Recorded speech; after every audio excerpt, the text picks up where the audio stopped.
ડેડિયાપાડાના ધારાસભ્ય ચૈતર વસાવાના સમર્થકોની આતુરતાનો આજે અંત આવ્યો છે, કેમ કે રાજપીપળાની ડિસ્ટ્રિક્ટ એન્ડ સેશન્સ કોર્ટમાં તેમના પત્ની સહિતના 3 આરોપીઓની જામીન અરજી પર સુનાવણી બાકી હોવાથી તેમણે જેલમાં જ રહેવાની ઈચ્છા વ્યક્ત કરી હતી। પણ હવે આજે ગુરુવારે તેઓ પત્ની અને સાથીદારો વિના જ જેલમાંથી બહાર આવ્યા છે। ચૈતર વસાવાને શરતી જામીન ઉપર મુક્તિ મળી છે, જેમાં તેમણે નર્મદા અને ભરૂચ જિલ્લામાં પ્રવેશબંધી ફરમાવી છે। ત્યારે હાલ તેમણે પોતાનું નવું સરનામું ગાંધીનગરને બનાવ્યું છે। ધારાસભ્ય ચૈતર વસાવા જેલમાંથી છૂટા થાય પહેલા જ સમર્થકોનો ઠેર ઠેર જમાવડો થઈ ગયો છે ને, જેને લઈને ડેડિયાપાડા કોર્ટનો ઓર્ડર લઈને જેલરને આપવા નીકળેલા ચૈતર વસાવાના પત્ની વર્ષાબેન સહિત સમર્થકોને બિતાડા ચોકડી પાસે પોલીસે 1 કલાકથી અટકાવ્યા હતા અને બાદમાં ફક્ત તેમના પત્નીને મંજૂરી આપતા તેઓ બાળકો સાથે જેલમાંથી ચૈતર વસાવાને લઈ બહાર આવ્યા હતા। ચૈતર વસાવાની એક ઝલક જોવા મોટી સંખ્યામાં સમર્થકોનો જમાવડો, પોલીસના કડક બંદોબસ્ત વચ્ચે ચૈતર વસાવા બહાર આવતા જ સમર્થકોએ ફૂલહારથી સ્વાગત કર્યું અને चैतर तुम आगे बढ़ो, हम तुम्हारे साथ ना नारा लगाव्या। ચૈતર વસાવાની એક ઝલક જોવા લોકોની પડાપડી થઈ, જ્યાં ચૈતર વસાવાએ ગાડીની બહાર આવી લોકોનું અભિવાદન ઝીલ્યું। જેલમાંથી બહાર આવ્યા બાદ ચૈતર વસાવાએ પ્રતિક્રિયા આપતા જણાવ્યું હતું કે મને અને મારા પરિવારને રાજકીય ષડયંત્રથી ફસાવવામાં આવ્યા હતા અને છેલ્લા 3 મહિનાથી મારા ધર્મપત્ની જેલમાં છે, જ્યારે મને નામદાર સેશન્સ કોર્ટે શરતી જામીન આપ્યા છે, જેને અમે આવકારીએ છીએ।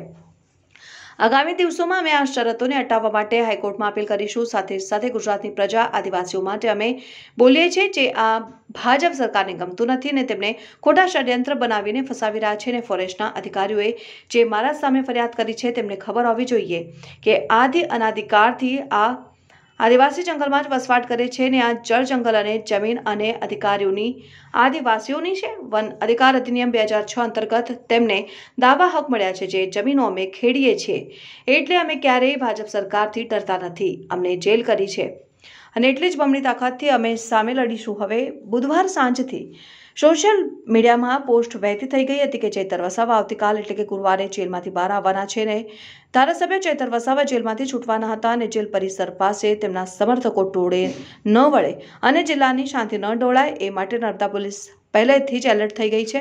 જે મુજબ આજે ચૈતર વસાવા બહાર આવતા મોટી સંખ્યામાં લોકો એકઠા થયા હતા, જેથી પોલીસે બેરિકેડ મારીને શાંતિ ના ડોળાય તે માટેના પ્રયાસો હાથ ધર્યા હતા। ડેડિયાપાડા જેલ ખાતેથી છૂટ્યા બાદ તેઓ કાર્યકર્તાઓ તેમજ સમર્થકોને મળી ગાંધીનગર ખાતે જવા રવાના થઈ ગયા હતા।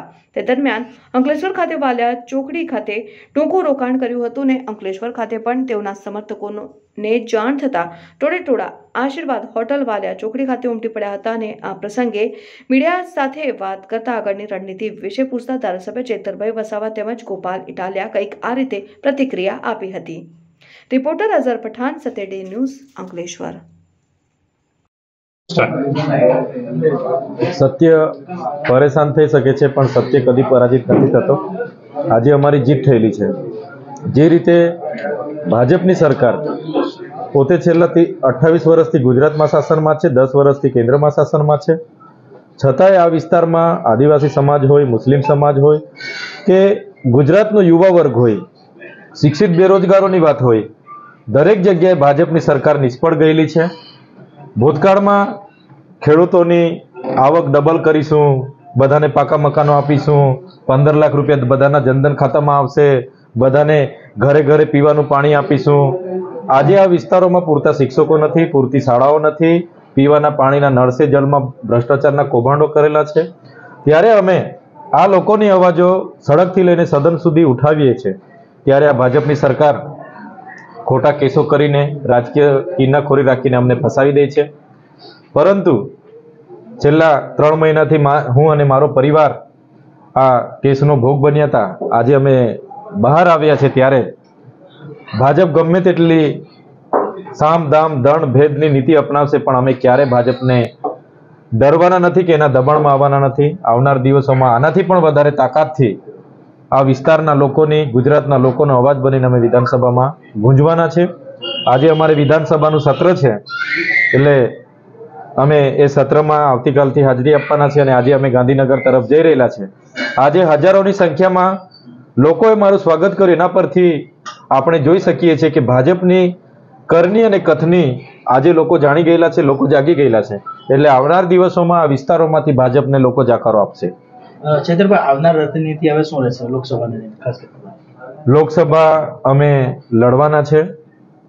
જો ગઠબંધન થશે તો સીટ શેરિંગ પ્રમાણે લડીશું. અગર ગઠબંધન નહીં થશે તો ગુજરાતની તમામ બેઠકો અમે સ્વતંત્ર લડવાના છે. અને ભરૂચ બેઠક પરથી જ્યારે અમારા રાષ્ટ્રીય અધ્યક્ષ માનનીય કેજરીવાલ સાહેબ અને ભગવત માન સાહેબ જો જાહેરમાં મને અગાઉથી જાહેર કરતા હોય તો પાર્ટીનો મારા પર કેટલો ભરોસો હશે એ તમે જોઈ શકો છો.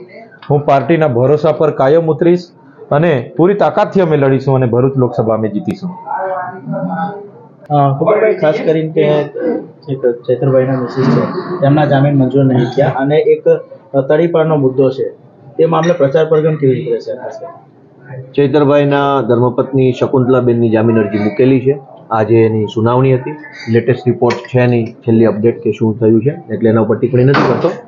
ચૈતરભાઈને જે રીતે ભાજપના દ્વારા આયોજનપૂર્વક ષડયંત્ર કરીને કોર્ટના માધ્યમથી આ જિલ્લાની બહાર મૂકવાનો જે આદેશ કરાવવામાં આવ્યો છે તે સદંતર ગેરવ્યાજબી છે. એની સામે કાયદાકીય લડાઈ ચાલુ છે. પણ ભાજપ છે એ કોર્ટ કચેરી કે સરકારી તંત્રનો દુરુપયોગ કરીને ચૈતરભાઈને એક જિલ્લાની હદમાંથી ફિઝિકલી બહાર મોકલી શકશે. લોકોના દિલમાંથી કેવી રીતે બહાર કાઢી શકશે? કરોડો લાખો ગુજરાતના લોકો, આદિવાસી સમાજ છે એ ચૈતરભાઈને પોતાના દિલમાં સ્થાન આપ્યું છે.